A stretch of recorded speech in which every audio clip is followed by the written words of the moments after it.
Nagpaalala ang Commission on Elections sa mga partido politikal sa Bangsamoro Autonomous Region in Muslim Mindanao na iwasan na magkaroon ng kaguluhan sa 2025 elections. Si Luisa Erispe sa Sentro ng Balita Live. Angelique, mahigpit ang bili ng Commission on Elections sa mga partidong politikal sa Bangsamoro Autonomous Region for Muslim Mindanao na wala nga sanang maging gulo sa darating na eleksyon. Sinabi naman ito ng COMELEC kasabay ng kanilang paghahanda o preparasyon para sa kauna-unahang parliamentary elections sa BARM. Siguraduhing maayos at walang gulo ang halalan. Ito ang bilin ni COMELEC Chairman George Erwin Garcia sa mga partidong politikal mula sa BARM na dumalo sa Multi-Party Democracy Summit na isinagawa ngayong araw dito sa opisina ng COMELEC. Sabi pa ni Garcia, aminado naman sila na sa mga nagdaang eleksyon may mga gulo talaga na nangyayari sa BARM, pero umaasa sila na dahil ito nga ay kauna-unahang parliamentary elections at matagal na ring inaasam ito ng mga taga-BARM sa ilalim ng Bangsamoro Organic Law, sana anya makiisa ang mga partido na maging mapayapa ang halalan sa rehiyon. Ang problema natin, yung mga irregularidad labas ng makina, katulad ng vote buying, terrorism, katulad po ng violence. Alam naman natin, usong-uso po sa inyo at sana wag naman pong gawin na.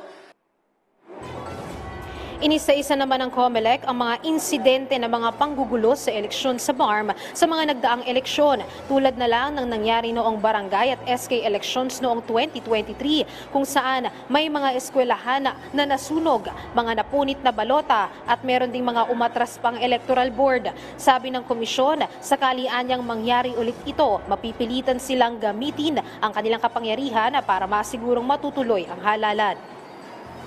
Sana po wag niyong papayagan na ang COMELEC ay gagamit extremely ng aming kapangyarihan upang ayusin ang halalan sa Bangsamoro.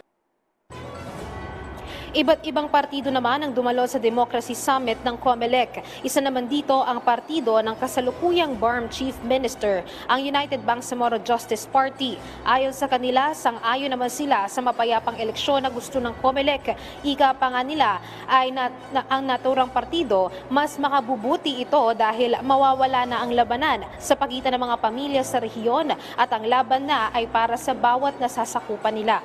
Sa ngayon naman, ang UBJP lang ang nagsumite sa COMELEC ng kanilang kahilingan para sa accreditation na maging political party sa BARM. Pero mula June 7, plano namang i-extend ng COMELEC ang deadline para sa submission ng mga party na nais ma-accredit para sa darating na eleksyon. Angelique, sabi naman ng COMELEC, nakikita nila na nasa 9 na political party ang posibleng magsumite ng kanilang aplikasyon para sa accreditation. Angelique, dahil nga ito yung kauna-unahang parliamentary elections sa BARM, ay puspusan pa rin ang paghahanda ng COMELEC para dito. Kasabay naman ng national at local elections ang magiging eleksyon ng parliamentary sa BARM at ito nga ay sa May 12, 2025 at imbis na isang balota ay 2 balota na ang pagbobotohan ng mga kapatid nating Moro sa BARM. Angelique. Yes, Luisa, nabanggit ba ng COMELEC kung meron pang mga tinatawag na private armies dyan mismo sa loob ng BARM? Angelique, hindi naman binabanggit ng COMELEC kung may sigurado nga silang may private army, pero aware sila na merong mga insidente ng mga pang-terorista o kaya ay local terrorist dito nga sa BARM. At iyan nga yung isa sa pinaghahandaan nila at patuloy din yung pakikipag-usap nila kasama nga yung ating mga kapulisan at kasundaluhan para masigurong magiging mapayapa yung darating na eleksyon. Angelique.